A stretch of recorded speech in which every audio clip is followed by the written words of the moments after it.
guys, it's Bella and welcome to my channel / welcome back to my channel / welcome to my new setup. I'm really excited. So I finally filled this weird space behind me above my bed, which means that this is all a lot more aesthetic and put together. So I'm excited about that. And I also got new lighting and like a new camera setup. So hopefully the quality is better, the lighting is better, the visuals are better.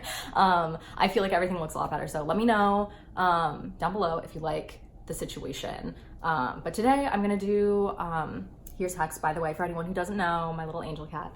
But today I'm gonna do a really chatty get ready with me because I wanna update you guys on things that have been going on and stuff I've been thinking about, and also put makeup on my face because I'm about to go out to coffee with a really good friend. This is just like one long run-on sentence. Let's just like jump into things and then I can keep talking.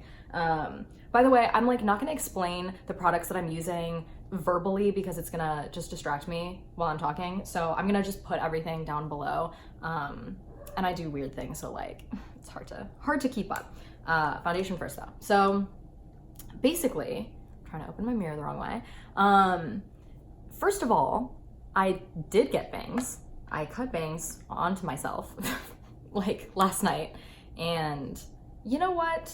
It was like an impulsive decision, but it also was not impulsive because I had been thinking about it for like a couple of months. I tend to just make decisions like I think about things for a really long time, but then I actually act on them very suddenly. So I feel like people think that I might be impulsive, but I'm not really. And I really like them.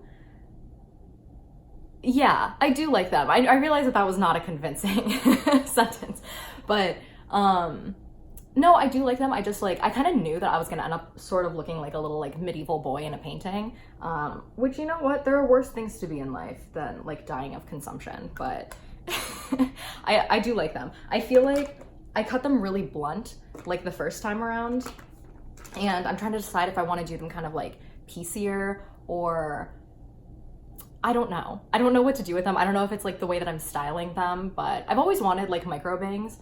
And like I've always toyed with the idea and I feel like they look pretty cool.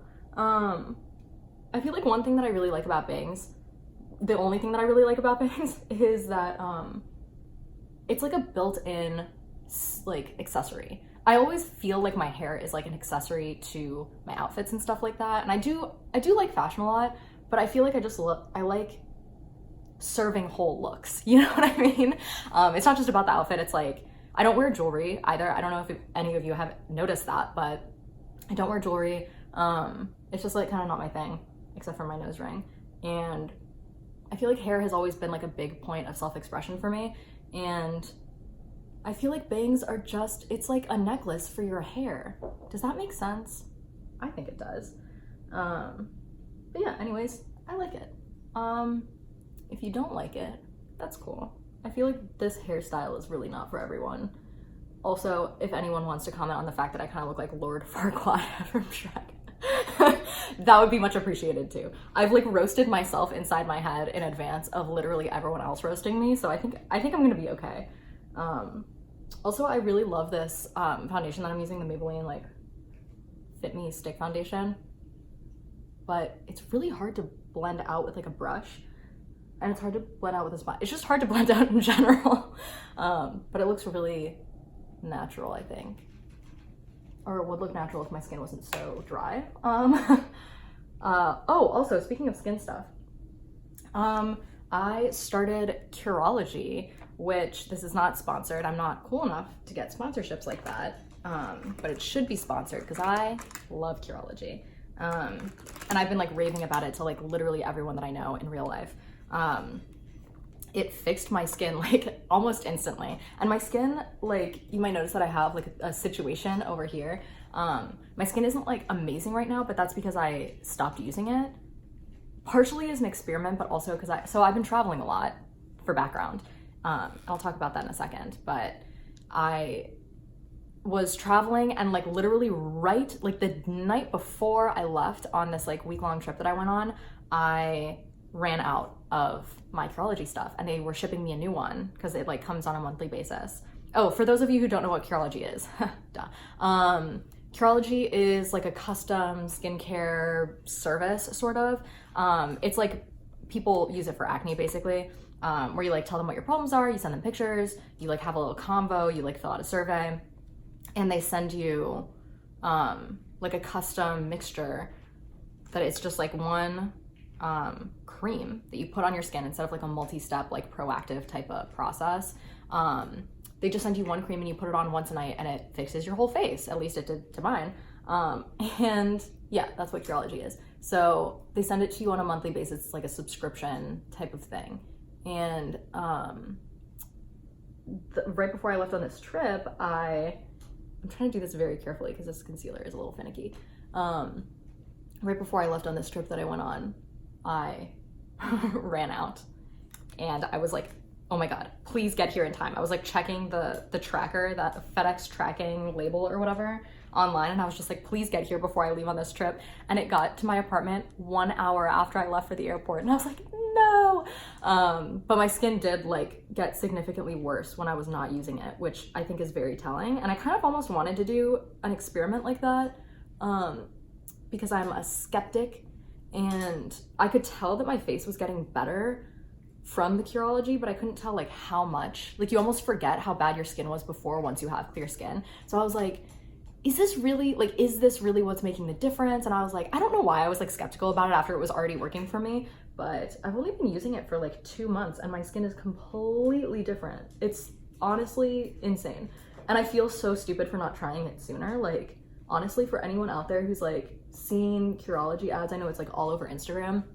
And like, I kind of thought that I was like, oh, well, if it's all over Instagram, then it must be gimmicky, which is such a stupid, that's such like an invalid, dumb like mentality that I had. But I was like, oh, I don't know if I want to believe that this actually works as well as they say it does and whatever. I'm telling you, it really, really works. Or at least it worked for me, and like the custom thing that they gave me really, really worked. But oh, by the way, if you can hear, Hex is like eating in the background. She's chaotic at best. But yeah, Curology changed my skin a lot. Just for reference, I used to have really like, I wouldn't say really bad. I had cystic hormonal acne, and it's like the type of acne that I had was like severe in nature, in the sense that I would get these like really big like bumps under my skin, and they were so painful. It's not like I had like a lot of it though. Like I didn't have like tons and tons because it was all like around my chin and like here. Sorry if the lighting is changing, by the way. I just like I can't control these things. But yeah, it's not like I had like a gajillion like blemishes all sitting under my skin. I would have pretty big breakouts like once a month, and then they would like stay in my skin and I couldn't get rid of them, and then like I would have like scarring and stuff like that. So it felt like I never had clear skin, even though I only was breaking out for like 2 weeks out of the 4 weeks of the month or something. It's still a lot. That's the thing. I tried to justify to myself that I was like, I don't have acne. I just break out once a month and then have to deal with it for the entire rest of the month, and then have acne literally 24/7. I don't know. I don't know why I had that mentality. I think acne plays like crazy games with your head. It's so weird. But I'm really happy that my skin is better now, and I'm happy, even though it was stupid, that I like kind of like stopped using Curology, and then I saw the difference, and now I'm like, oh shit, I have to keep using this. I was also like afraid when I started using it. Wait, let me collect my brain. Okay, I'm gonna do brows. It's hard to talk and be as rambly as I am and then also be doing makeup. So good thing this was the video idea that I came up with. But yeah, I thought that I was gonna feel weird once I started using this, that I was like, well, what if Curology works and then I'm reliant on it for the rest of my life? And I'm like, yo, I will gladly shell out whatever amount of money and use a cream once a night. Ooh, big commitment.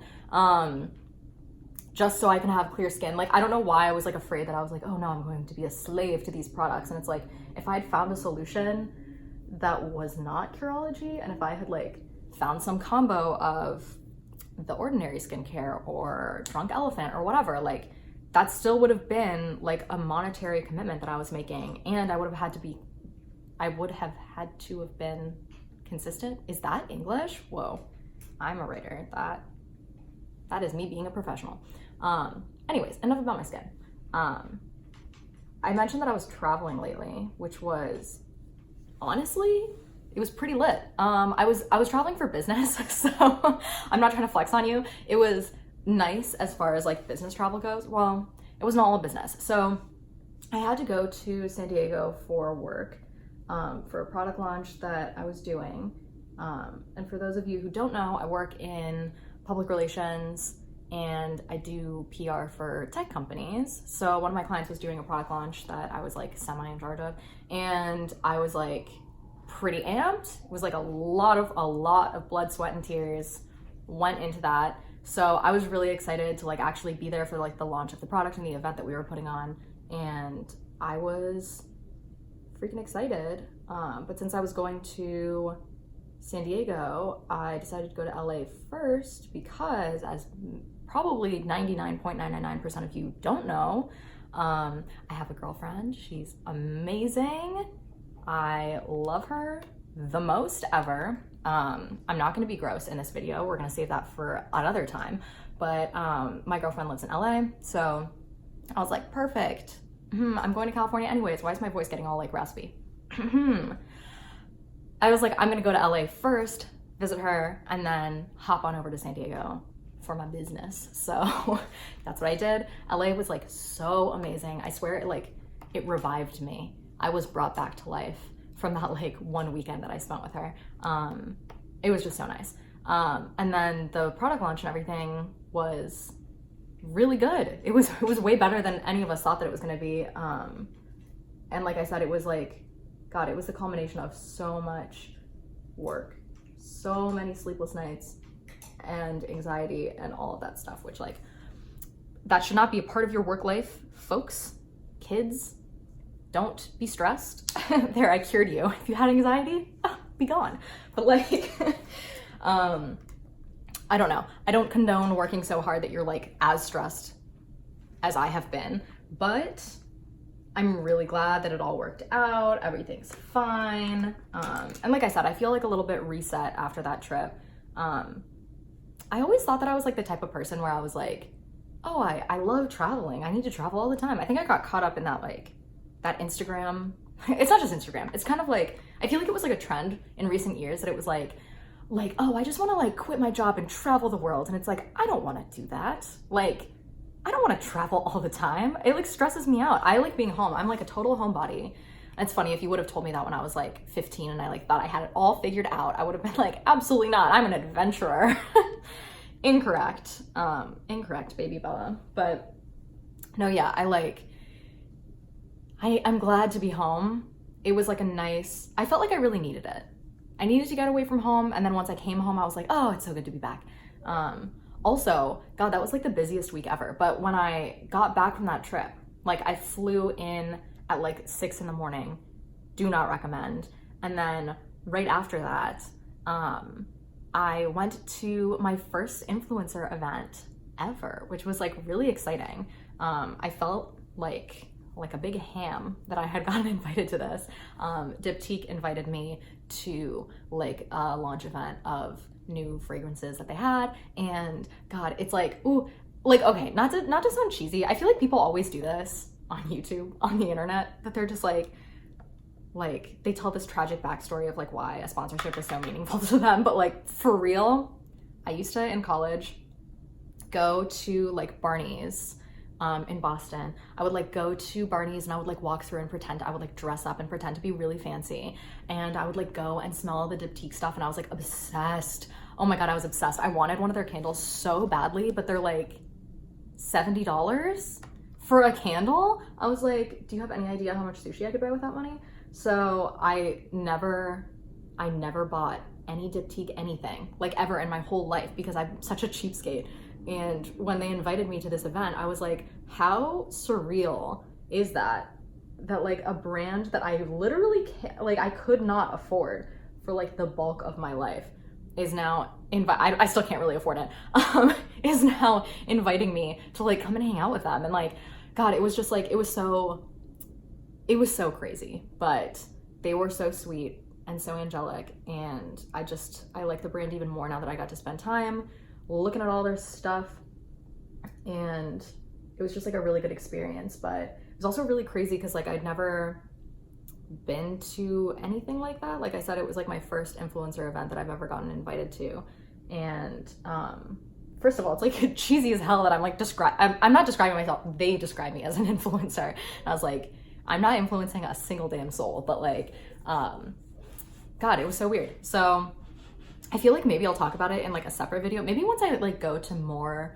events like that. And I definitely like had some takeaways, but I don't want to like make statements about like all influencer events are like this, but like when I've only been to one. But if I get invited to more in the future, maybe I'll make a video of like behind the scenes of like what it's really like to go to these kinds of things, because like it was an experience. It was good though. And I don't know, it was just very interesting. But something else that I kind of wanted to ramble about in this video too was kind of like being in a creative slump, because I feel like I'm coming out of it. Just pulled several eyelashes out of my eye, and I can't tell if this makeup looks good because I'm not concentrating.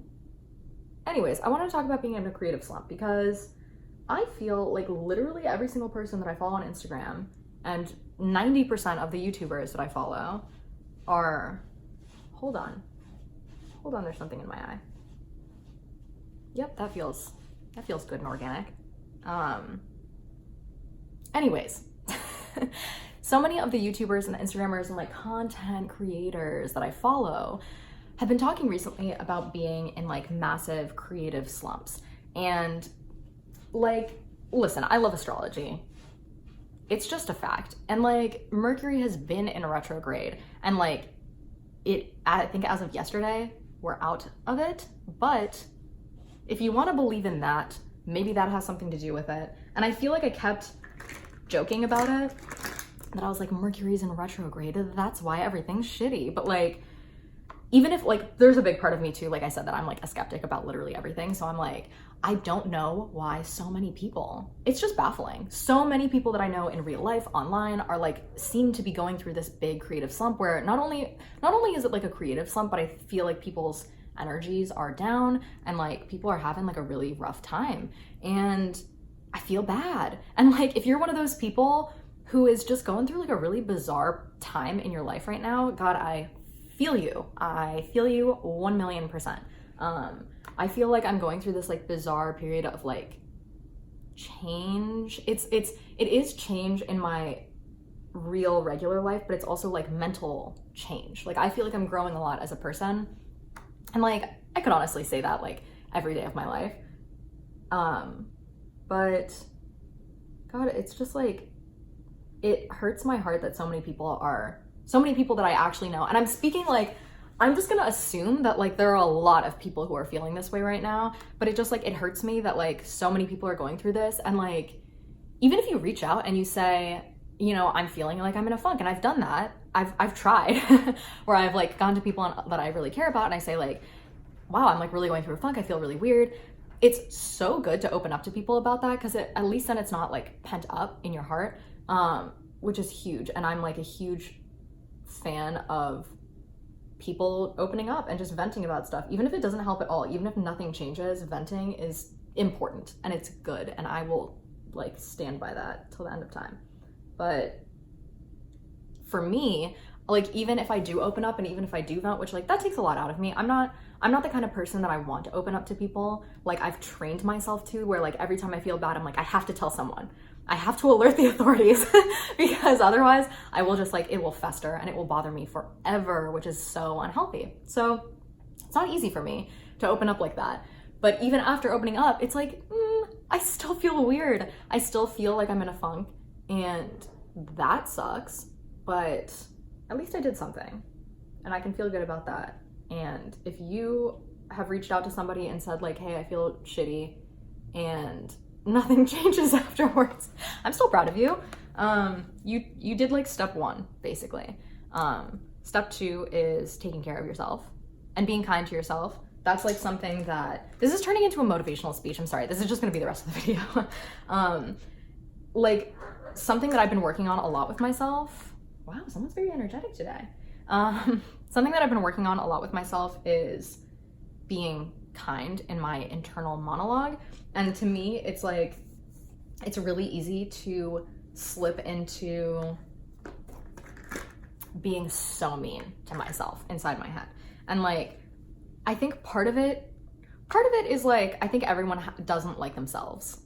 That does not sound inspirational. I think on some level, there's always going to be something that you don't like about yourself that like no one else cares about. Like, you're going to have some type of internal struggle in your life where you're like, God, I feel like I'm a bad person, or I feel like I'm selfish, or whatever. And like, I swear to God, not a single other person gives a solitary fuck about any of that. Like, you're the only one who is so hard on yourself about those things. But you know what? That's human nature. Like, I feel like everyone in some capacity doesn't like some part of their personality, or they doubt themselves, or like they question if they're like good in their core. Like, that is what it is to be human, which sucks. Being human is hard, but at least you're not alone in constantly roasting yourself. Or, well, I hope it's not constant. That's what I'm trying to change. It's like, I feel like I'm a very critical person. Like, this is like a very cliched phrase, but it's like, I'm my hardest critic. Like, I do anything and I'm the first person to like list every place that I messed up and all the places that I could be better. And like, it's good. It's good in a lot of ways because I'm self-aware, possibly to like an insane extent.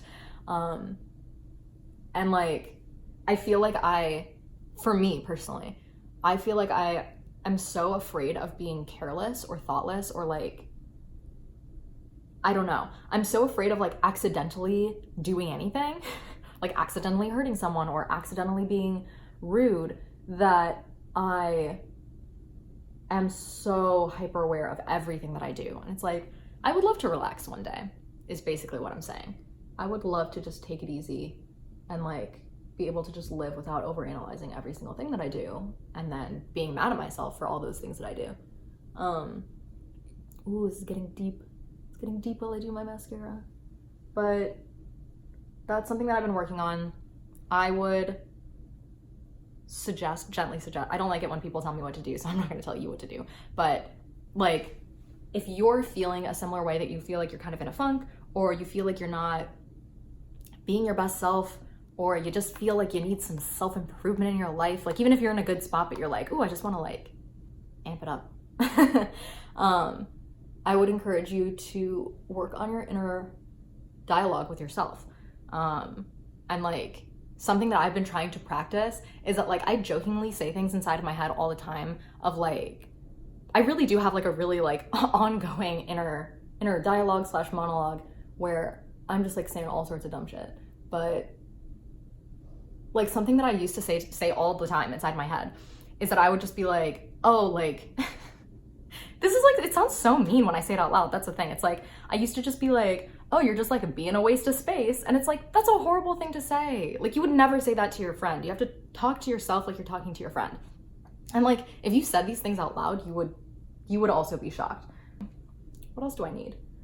I look like a person. I'm gonna add some freckle things. Oh, wait, I do want to mention this specifically. This is the NYX Eyebrow Marker. I feel like people do not know that this exists, and it's very important to me, because if you want to do your eyebrows in like fluffy, like single hairs or whatever, she's being so cute. If you want to do that, this is really good, because I know that's really trendy right now, but I use this to draw on my beauty marks after I cover them up with makeup. And I also use it to add like a little extra freckle action. And it's so good. The color that I have is medium, and I feel like it's a really good color. I wonder if they have a lighter one. We're gonna look into that, folks, but it's so good. It's such a good color for drawing on beauty marks / freckles and stuff. It's like not too dark. It's like a little bit warm, which is why I stopped using it in my eyebrows. But God, it's just so dang good. Okay. Anyways, just in terms of like wrapping up that whole rambly session of self-care, being nice to yourself, I just think that if you feel like you're going through a time of like transformation right now, you are not alone. You're never alone, ever. Trust me. Like, I try to remind myself that all the time, that like any emotion that I've ever felt, I guarantee you someone else in history has felt exactly like that. Like statistically, someone has to have been in a very similar situation. And like, you might think, that can't be true. I'm so unique. No, you're not.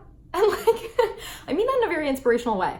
Like, you are unique within and stuff, but like in terms of circumstance, history repeats itself. Human nature is so fucking strong. It's just like, I guarantee you that someone is feeling exactly like you are at any given moment. And I hope that's comforting in a way. That's a very like, I don't know. It's a very existential way of looking at it, but you know what? We're getting existential on this channel. Okay, I don't want to get carried away with the amount of freckles that I'm doing. I always do them in the same spots. I do some on my nose. I have to advance this little one. I feel like this is like my signature thing. I would not be myself without that little dot under my eye. Can't decide if I need like blush. Who knows? Who knows? I'm gonna wipe my, what is this called? Lip balm off of my lips so that I can put a lip color on without looking like a damn fool. Anyways, I hope that like motivational speech kind of like resonated with you and you feel just a little bit less garbage. And if you're not feeling like garbage, congratulations, I'm very jealous. I am feeling like I'm kind of like getting out of it though. I feel pretty solid, I would say. Yeah, I feel solid. It's like, I wish I had one of those charts, like at the doctor's office, that it's just like how much pain are you in? I'm like neutral, slightly smiling face. That's my situation right now. Okay, doing lipstick things. Now I'm gonna tell you what I'm using because I feel like no one's gonna wanna check the description box. This is a Maybelline, wait, is it? Yeah, it's called Gone Griege. This is like such a classic staple for me because I mix it with other colors and I think I'm gonna mix it right now. But it's like a classic grungy, so soft grunge. It's a grungy like griege color. They named it quite aptly. But yeah, also Maybelline's mattes, God, they're so good because they're like really creamy and they don't feel like uncomfortable and they fade off so elegantly. And like that's one of my biggest pet peeves with dark lipsticks or like any lipsticks really, is that I don't care if my lipstick fades. I just want it to fade off in a way that doesn't look like absolute garbage. Is that too much to ask? Like, it's wild to me how some lipsticks will fade off in the most horrendous way. And I'm like, did you just expect me to just like sit in a closet all day? Like I need to talk. Even if I don't eat, if I just talk, my lipstick looks weird as hell, but not this one. This one's good. I also feel like, wait, where things are rolling, things are getting all over the place. I'm gonna use like, this might be a mistake. Do I look cool right now? Do I really need to do this? Yes. I'm using MAC lipstick in Diva. It's like a very dark burgundy. And I'm just gonna kind of try to warm this up a little bit, kind of. I don't know. I'm kind of like still on the search for like the perfect dark. It's like a really, really dark nude essentially. Cause I have a lot of dark like burgundy lipsticks and like, ooh, this looks good. Ooh, this does look good. Oh my God. Wow. I'm an innovator. I don't know. I don't want a dark burgundy. I want like a dark brown basically, but with a little red in it, but like also a little purple. I just need to like create my own lip stuff. I also think that every day in terms of like clothing, I'm like, I just need to just make my own clothes because people don't know what I want. And I want very specific things in life. Never settle, folks. Except for now, I do have to settle because I don't own a makeup brand and I never will. And so I'm just gonna have to mix my lipsticks. Do I feel good about this? Yes. I feel like I look, oh yeah, I do look adequate. I hope that you enjoyed my little rambly get ready with me session. I hope that you feel like soft and warm after watching this. I hope that you feel motivated. I hope that you feel updated on my life. I love letting you guys know where I'm at, what I'm doing. And yeah, if you enjoyed this video and you made it this far, you might as well just give it a little thumbs up. If you have thoughts and prayers, you can leave a comment down below and let me know if you like this. Let me know if you're feeling the same way as me. Let me know what videos you want in the future. Just let it all out in the comments. And obviously, subscribe. That's it. That's all I have. That's all I have to offer. So yeah, I hope that you guys are really doing well, and I look forward to making some more rambly content for you in the future. So cool. Hope you have a good day, a good night, a good morning, whatever time you're watching this. Peace. Bye.